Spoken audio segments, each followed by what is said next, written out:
Caire Polacieux Phil. Tout d'abord, je me présente, je suis Thomas, je suis professeur de lettres classiques, c'est-à-dire spécialiste plutôt de la littérature française, grecque et latine. Et je fais partie de l'association Les Somatophilaques. Dans cette association, j'occupe un rôle, le rôle de scribe. C'est un rôle que j'ai inventé, c'est un personnage que j'ai inventé. C'est-à-dire que le nom que je lui ai donné est un nom que j'ai moi-même choisi. Ce n'est pas un personnage historique, comme certaines associations le font. Je pense notamment au Seigneur d'Orient, des amis à nous, qui reproduisent la cour du roi Baudouin. Non, nous, ce ne sont que des personnages inventés.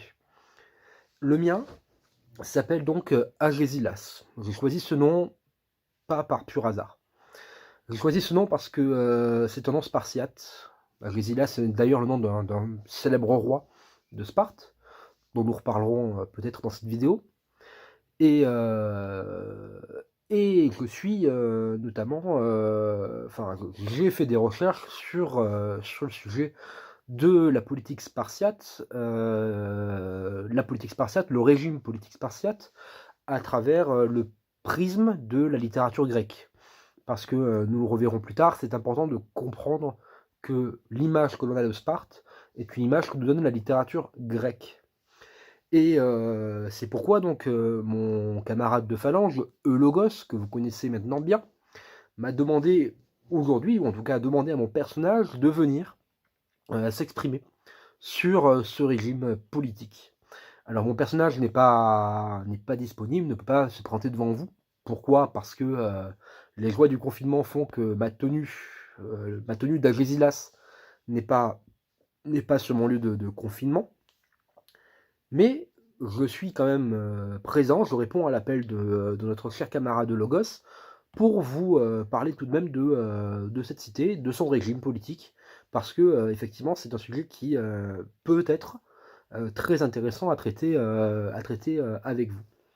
Alors tout d'abord, pour introduire un petit peu, il faut s'imaginer que les origines du système spartiate, elles sont pas très connues en fait. On connaît bien les noms, on connaît bien le nom de Lycurgue, mais on ne sait pas trop ce qu'il a fait. On ne sait pas trop en fait vraiment s'il a construit tout Sparte ou s'il a construit certains pans, certains aspects de ce régime ou non. On sait notamment qu'il a institué 4 lois par notamment la vie de Lycurgue de Plutarque. On sait qu'il a institué le fait que le peuple soit subdivisé en plusieurs tribus, et il a décrit ces subdivisions. On sait qu'il est notamment à l'origine de la Gérousie, un système, enfin une magistrature dont on parlera un peu plus tard. On sait également qu'il a décidé de la fréquence des réunions de l'Assemblée, et on sait également qu'il a décidé de construire des temples, 2 temples notamment, importants. Et le problème, c'est que les lois de Sparte ne sont pas des lois écrites. On n'a pas vraiment retrouvé la trace de textes écrits qui donnent les lois de Sparte. Ce sont plutôt peut-être sûrement des lois orales, parce que Sparte est plus tournée vers un monde oral, vers l'oralité, que vers l'écrit. C'est pour ça d'ailleurs qu'on n'a pas une littérature spartiate foisonnante, comme on a une littérature athénienne absolument énorme, et même majoritaire dans la littérature grecque. Et donc, ce Lycurgue, il aurait dicté des lois, qui seraient plutôt passées du coup de génération en génération par le biais de l'oral. Et donc, pour reconstruire le système politique de Sparte, il faut qu'on passe finalement par la littérature grecque, qui, comme je le disais, est une littérature majoritairement athénienne. Donc, nous allons aujourd'hui, avec vous, je vais proposer un rapide résumé des différentes magistratures qui composent le système politique spartiate. Parce que, comme tout système politique, ce qui crée son fonctionnement, c'est bien entendu les magistratures qui le composent. Alors, on va commencer par la plus simple, la magistrature de l'Apella. Ce n'est pas une magistrature, en fait. C'est l'ecclésia des Spartiates. On l'appelle Apella parce que c'est le nom que lui donnent déjà les auteurs grecs, et ça permet effectivement de la dissocier de l'ecclésia athénienne. Alors, il faut savoir que les Spartiates qui la constituent ne sont pas tous les Lacédémoniens. J'aimerais juste faire un petit excursus, un petit passage par une petite digression sur cet aspect-là de Sparte. C'est qu'en fait, souvent, on dit les Lacédémoniens pour les Spartiates. Or, ça semble en tout cas pas être tout à fait ça. C'est-à-dire que, en vérité, les Lacédémoniens seraient plutôt en fait l'ensemble du peuple qui peuple la Laconie, et alors que les Spartiates seraient plutôt les citoyens qui vivent dans Sparte, et même les femmes qui vivent à Sparte en fait. Les esclaves n'étant pas Spartiates, les esclaves étant des Messéniens, les Ilotes, d'accord. Et d'ailleurs, je profite de ce petit passage par la population spartiate, la population lacédémonienne, pour préciser qu'il y a donc deux types de gens à Sparte qui ne font pas partie de la citoyenneté spartiate, qui en sont exclus. C'est donc les esclaves, bien entendu, les ilotes. Bon, comme à Athènes, je passe là-dessus, les femmes et les enfants, bien entendu. Mais bien que les femmes à Sparte, comme peut-être vous le savez, ont une importance un peu plus importante que les femmes d'Athènes. En tout cas, on leur donne plus de droits que les femmes à Athènes. On leur permet notamment d'avoir une éducation, sinon similaire à celle des hommes, assez, assez proche. On leur permet de faire du sport, on leur permet de s'exercer pour en fait permettre à la cité d'enfanter des hommes aussi forts que des femmes, pardon, qui soient capables d'enfanter des hommes forts et vaillants, d'accord, des hommes, des vrais hommes, comme le diraient les Spartiates. Alors, il y a également, donc, je reviens à ce que je disais, les Périaques, qui ne font pas partie de la citoyenneté spartiate, mais qui sont, contrairement aux Ilotes, des hommes libres qui vivent dans des cités qui entourent Sparte, en Laconie. Ce sont des hommes libres qui ont parfois leur propre régime politique, mais qui sont assujettis, bien entendu, à l'autorité centrale, l'autorité de la cité de Sparte. D'accord. La Laconie, c'est un petit peu ça, en fait, sa population. On a les Spartiates et les autres étant les Ilotes et les Périaques. Et donc, les Spartiates, qu'on appelle homoioi, parce que normalement, tous ces citoyens spartiates, c'est-à-dire à la pire période de leur existence, 3000 citoyens, sont censés être tous égaux en droit. C'est un peu la déclaration des droits de l'homme avant l'heure, mais que pour 3000 habitants. Ils sont égaux en droit et ils vont du coup assister aux réunions de l'Assemblée, les réunions de l'Assemblée pendant lesquelles ils doivent voter les lois et les magistrats.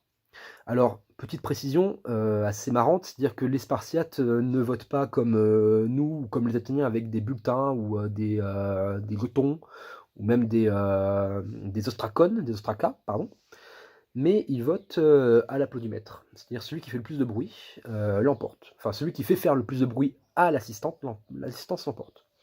Et donc, ils votent pour des magistrats, pour deux types de magistrats. Ils votent pour les efforts, d'abord, qui composent donc la magistrature de l'ephora ou de l'éphorie. Les efforts, ce sont 5 citoyens donc élus pour contrôler un peu les mœurs et les coutumes de la vie citoyenne et de la vie politique. Et pour vérifier que tout le monde respecte bien entendu les grandes lois que Lycurgue, ce fondateur semi-légendaire, aurait instituées. Par exemple, vous voyez que moi aujourd'hui, je suis tout à fait propre pour être un Spartiate. Pour un Spartiate en tout cas. Pourquoi? Parce que je me suis laissé pousser la barbe, comme je l'ai pu, mais je me la suis laissé pousser, et je me suis rasé, hop là, la moustache. Eh bien, les efforts Spartiates, s'ils me voyaient, seraient contents.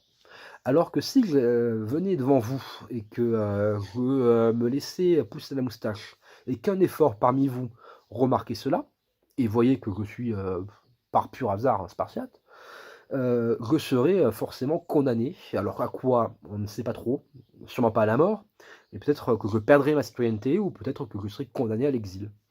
Et donc, pourquoi? Parce qu'en fait, à Sparte, il y a une loi qui précise que les hommes doivent se laisser pousser la barbe et se raser la moustache, les hommes entre 20 et 30 ans, ce qui est, par malchance, ma tranche d'âge.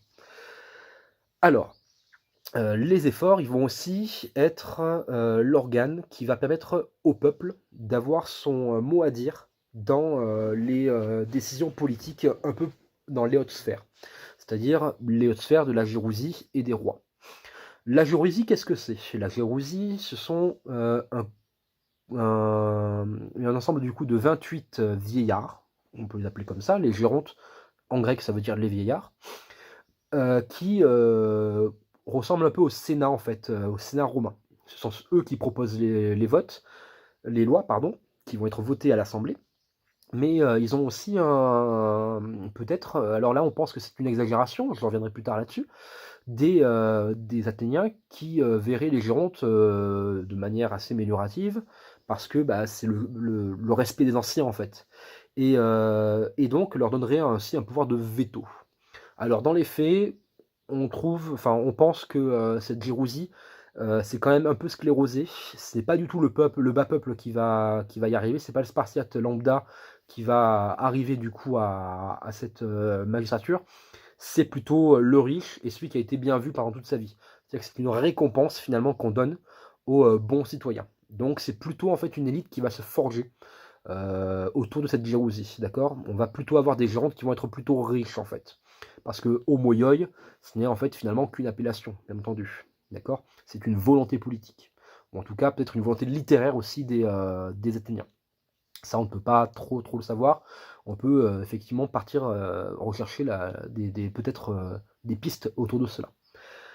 Et donc ces gérontes, ils sont au nombre de 28, je ne sais plus si je vous l'ai dit, 28 gérontes qui vont être complétées. C'est-à-dire que dans la Gérousie, il y a 2 personnes assez importantes à Sparte, je pense que vous voyez où je veux en venir, qui vont compléter, qui vont assister aux réunions et qui vont en plus avoir des votes, un vote supplémentaire. C'est-à-dire que leurs voix pourront... non, excusez-moi, en fait, c'est pas vraiment des votes supplémentaires, c'est-à-dire que si jamais la personne s'absente, elle est remplacée par un autre géronte qui va pouvoir voter en plus. Voilà. Excusez-moi de cette petite bafouille. Et donc, ces 2 personnes, je ne vous cache pas, ce sont effectivement les rois. Les rois qui sont la seule magistrature qui n'est pas du coup élective. Ces 2 rois, ce sont des rois donc, qui sont rois de génération en génération, de père en fils, ou en tout cas, c'est la famille qui reste là. 2 familles peuvent y accéder, la famille des Eurypontides et la famille des Agilades. Pourquoi 2? Mon camarade Logos vous en a beaucoup parlé. 2 en fait pour effectivement que Sparte ne soit jamais vidée de ses rois, pour qu'il y en ait toujours un quand l'un est à la guerre, mais aussi en fait pour que les deux, pour qu'il n'y ait pas un roi qui décide pour lui tout seul en fait. Ce n'est pas une monarchie absolue. Le fait d'avoir un deuxième roi, ça permet effectivement que les rois sont parfois en désaccord et que parfois les rois se disent non, je ne veux pas faire que les rois se disputent en fait, qui se disent non, moi je ne veux pas faire comme ça, donc je suis contre toi, et ensuite ça va être l'Assemblée qui va décider ou les efforts. Les rois à Sparte, c'est vraiment un titre purement honorifique.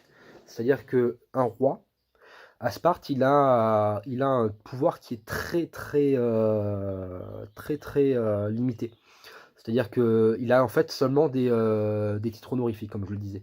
Je vous en parlerai plus dans un article qui viendra plus tard sur notre site, sur les prérogatives des rois, et notamment à travers l'étude de la figure du roi Léonidas, que vous connaissez peut-être tous, mais qui mérite peut-être d'avoir un retour, d'être un petit peu...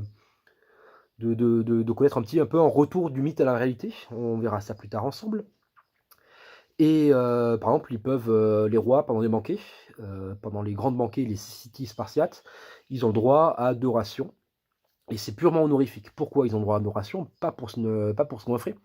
Ils ont le droit à 2 rations parce que, en fait, si jamais ils veulent inviter un ambassadeur ou un otage, parce que les otages sont des personnes très importantes dans l'Antiquité, il peut lui donner une ration en plus. Ils ont le droit à une fontaine près de leur maison. Ils ont le droit d'être prêtres pour le temple de Zeus. Donc Zeus Lacédémonien, pour le temple de Zeus Lacédémonien, pour les rois eurypontides, et Zeus Uranios pour les rois Agilades, pardon. Ils sont tous rois spartiates. Et donc ils ont ces honneurs qu'on leur donne. Je détaillerai un peu plus la liste plus tard dans mon article à l'écrit.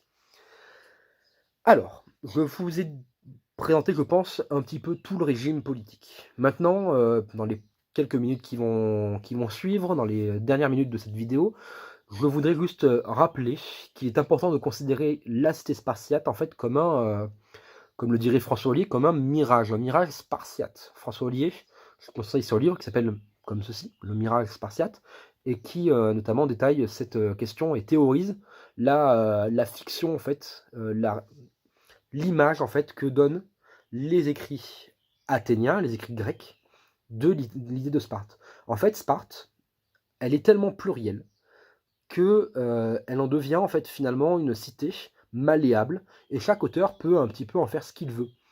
Alors, le problème étant que Sparte, c'est la rivale d'Athènes.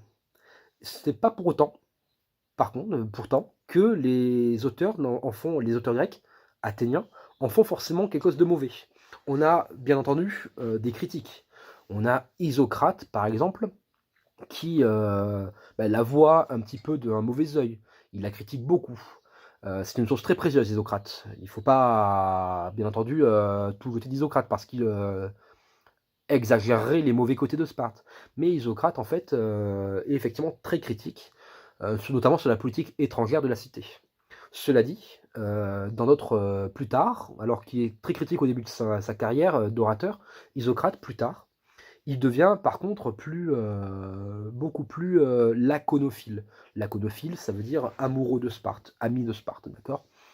Effectivement, il devient presque pro-spartiate au moment où il faut en fait finalement lutter contre un ennemi commun, qui est à ce moment-là de l'existence d'Isocrate, et ce moment de l'histoire grecque, l'ennemi perse en fait. D'accord? Il dit les Perses peuvent revenir, Sparte doit venir nous aider. Donc il va faire le panégyrique qui est en fait un éloge de la cité spartiate. On a également des auteurs comme Xénophon. Xénophon, lui, il est athénien, et pourtant, Xénophon a écrit tout un tas d'œuvres sur Sparte. Tout ce que je vous racontais tout à l'heure, c'est surtout grâce à Xénophon qu'on le connaît. On sait que les efforts, quand le roi débarque dans une assemblée, les efforts sont les seuls personnages, les seules personnes qui peuvent garder leur place quand le roi arrive dans une assemblée. D'accord? On le sait grâce à lui. On sait ces histoires du coup de repas pour les rois, on les connaît grâce aux efforts. On connaît aussi, grâce à Xénophon, pardon. Et les questions aussi des prérogatives militaires qu'ont les rois, on les connaît grâce à Xénophon. On sait par exemple que les rois, en fait, en temps militaire, ce ne sont pas eux qui décident. En fait, les rois, ils sont envoyés comme généraux à la guerre, mais c'est l'Assemblée qui a le dessus sur la décision de la guerre. C'est-à-dire que l'Assemblée, par exemple, pendant la guerre du Péloponnèse, l'Assemblée décide de la guerre du Péloponnèse, alors qu'un roi, Archidamos, n'est pas d'accord.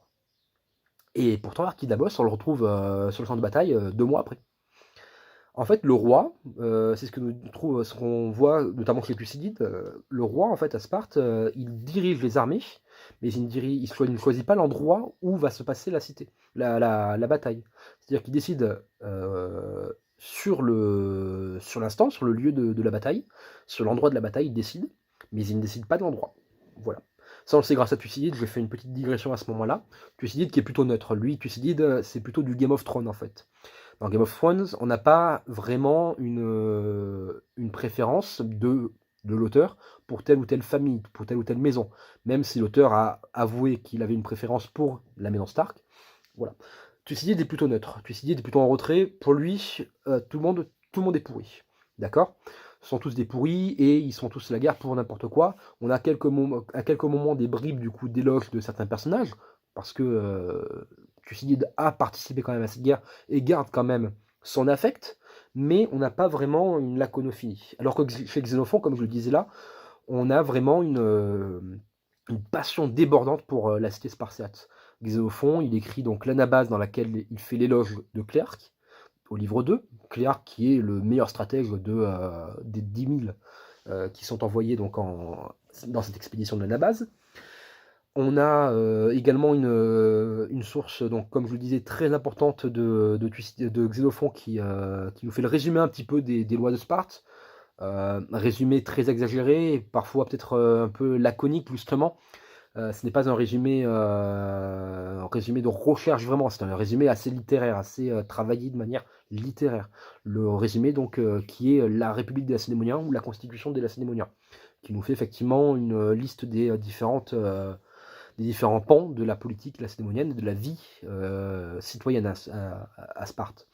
La vie citoyenne et également les us et les, coutumes des Spartiates, qui est en fait une sorte de monde, heu, admiré par Xénophon, et donc Xénophon va faire l'éloge en fait dans tout au long de cette œuvre. Et pareil, il écrit, pareillement, il écrit, Agésilas d'ailleurs. Il écrit Agésilas sur ce roi dont il dit qu'il avait vécu jusqu'à 90 ans et qu'à 90 ans, il frappait encore, de son bâton, de son arme, de sa lance, les ennemis sur le champ de bataille. Agésilas donc, qui est un ami de Xénophon et dont il fait l'éloge pendant toute l'œuvre.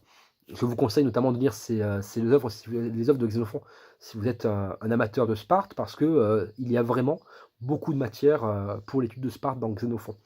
C'est celui qui nous a fourni peut-être le même, je pense, le plus d'éléments là-dessus. Enfin, il y a un philosophe dont j'aimerais vous parler parce que c'est lui qui, à mon sens, théorise le mieux ou analyse le plus finement la politique spartiate. C'est Aristote. Alors Aristote, il n'a pas écrit sur Sparte, enfin il n'a pas écrit un livre sur Sparte, mais il a écrit les politiques. Et dans les politiques, il cherche à créer le meilleur régime possible. Et il se pose la question à un moment si Sparte n'est pas le meilleur. Pourquoi? Parce que Sparte est une royauté, mais qu'elle est aussi une aristocratie et aussi une démocratie. Sparte, pour lui, c'est la cité qui a réussi à créer l'osmose entre les trois régimes. Les efforts, ils sont là, du coup, pour faire en sorte que la royauté ne tombe pas dans la tyrannie, et du coup que la royauté est là pour rappeler quand même au roi, à la famille, aux familles royales, qu'elles ont quand même un titre honorifique, qu'elles peuvent participer également à la vie politique de la cité, et donc les familles royales ici ne sont pas lésées. Le peuple permet du coup de contrôler cette famille royale pour faire en sorte qu'elle ne tombe pas dans la tyrannie. Et enfin, l'aristocratie est du coup sauvegardée.